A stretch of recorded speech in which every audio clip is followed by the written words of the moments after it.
형사재판 피고인이 대통령이 된 경우 재판이 계속 이어지는 것인지를 두고 정치권 공방이 가열되고 있습니다. 우리 헌법은 현직 대통령은 재직 중 형사상 소출을 받지 않는다고 정하고 있는데 여기에 수사와 재판까지 포함되느냐를 두고는 의견이 엇갈립니다. 김철희 기자입니다.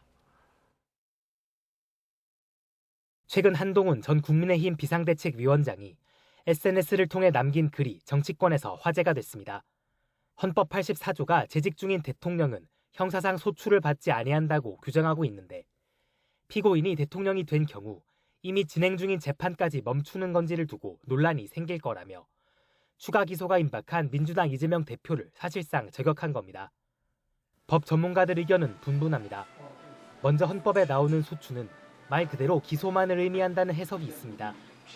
대통령도 헌법재판소 탄핵심판 대상이 되고 공수처법상 수사 대상에 포함되는 걸 보면 수사와 재판까지 면해주는 건 아니란 겁니다. 기소 이후의 재판, 심리와 판결은 결국 법원의 권능이거든요. 복종을 해야죠. 받아야죠.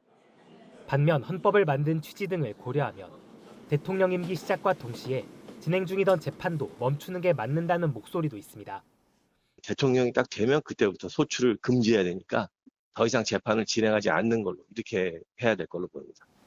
현직 대통령이 재판을 받는 것 자체가 적절치 않은 데다가 국민이 기소 사실을 알고도 대통령으로 선출한 점도 고려해야 하지 않겠느냐는 겁니다.